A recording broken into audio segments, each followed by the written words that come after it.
Welcome to another State of the Game with Nikki Batgirl D'Angelo. Well, hello everyone. It's the middle of the summer for my children, at least. For the rest of you, it might be early summer. And I've been standing here for a couple of days trying to figure out how to do this State of the Game. And the main reason for that is most of the information that we get from CIG has been drying up because of their issues that they're having with the FPS module, which is going to hold up Arena Commander 2.0 and the integration of all of the parts into one, which will be Star Citizen 3.0, the first real beta release. So what we're getting is a couple of small patches for the Arena Commander module, which will be version 1.1.4, which came out this week. That added well-needed hanger flare items, I guess, and set the stage for Arena Commander's 1.1.5 patch, which is being called Star Citizen Alpha 1.1.5, which brings in the Scythe, the Merlin, damage states, and some other things. Chris promised to break those things off so we can see how they're doing. But still, I had to take a step back and say, all right, what can I do? What is the state of the game that I see right now? So I started thinking about from the point of view of that person that's going to step into the game for the first time. Because we're nearing that 1 million mark, which means we're probably at the maximum density of population that a game like this might have. But it keeps on growing, and I think it's because of all the different types of genres that are being rolled into Star Citizen. So I said, all right, let me look at this from the perspective of that person that not today, but 18 to 24 months from now, yeah, I'm trying to give CIG enough time to actually get this game out when I say that. What's it going to be like when they jump into the game for the first time? And what are they going to see? How are they going to feel? And how did they get there? Like, why is that feeling going to be so good? And I said, all right, I can't do it inside of my hangar with Batgirl, because if I do, my hangar for Batgirl is huge. It's got many ships in it. Let me go into Cosmic Cat. So I did that. And here I walk in and I've got an Aurora, and that's it. I said, all right, what is the life going to be like 18 to 24 months? What's the experience going to be? Well, I go back to that video so long ago that I shot of me walking into the hangar and seeing my Aurora for the first time. And, you know, wide smile, cheery-eyed, you know, it's one of those things where I walked in and I was just like beside myself, and all you could do was walk around your ship and lie down in the rack in the back. That was all you could do.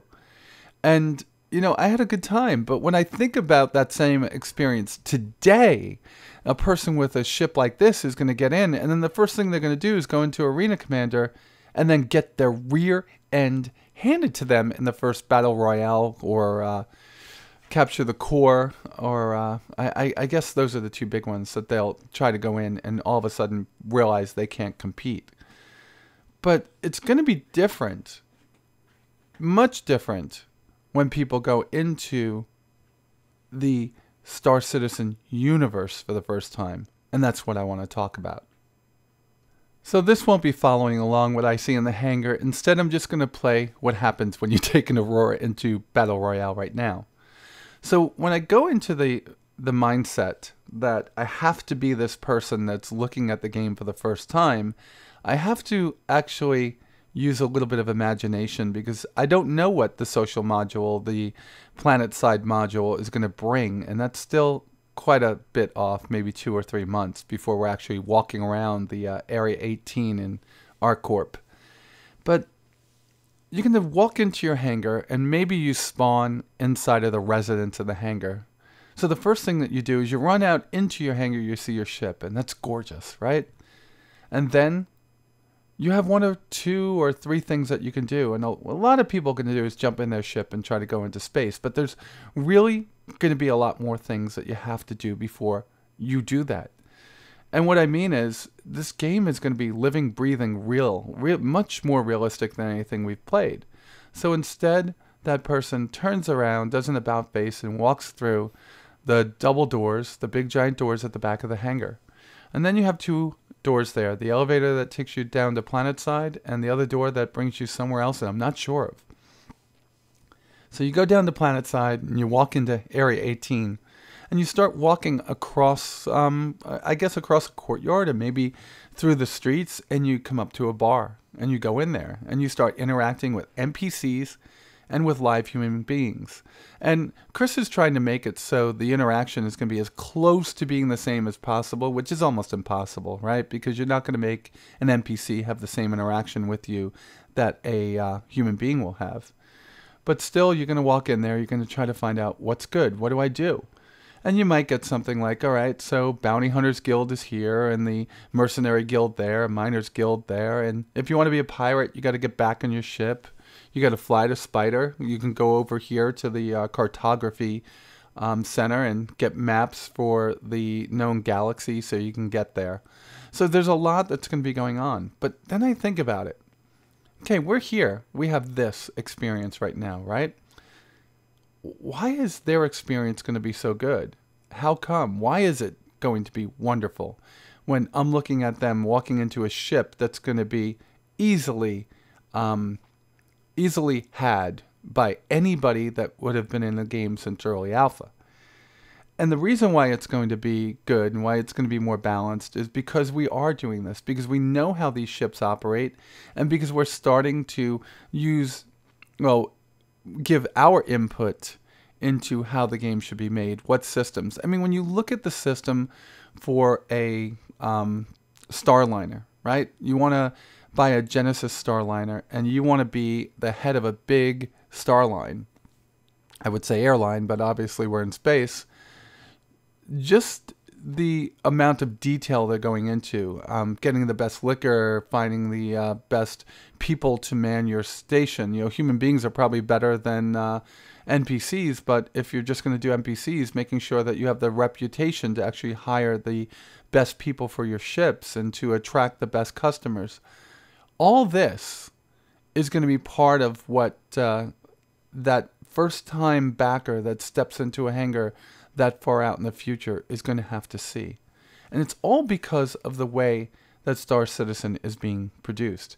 Yes, they have setbacks. Yes, it annoys us, those of us that want to get in and enjoy it and play it and start being in the game with our friends. We want to get to multiplayer as quickly as possible.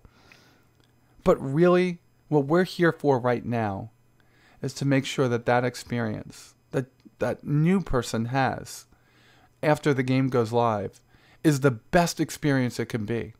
And that might mean that between now and then, we don't have such good experiences. We have crashes, we have setbacks, we have ships that don't fly right, and let's just thank God that that's what we have.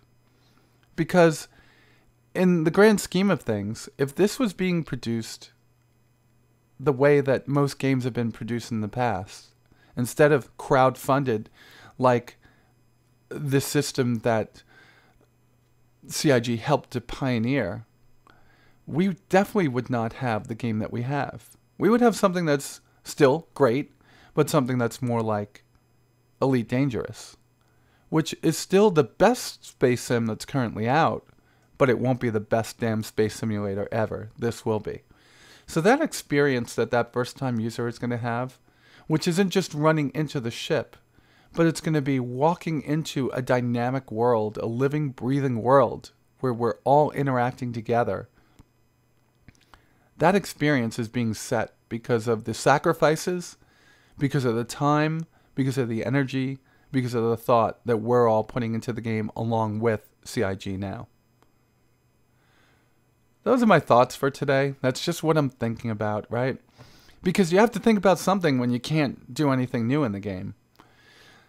I want to take this particular series into a different direction whenever you feel like it, the viewers.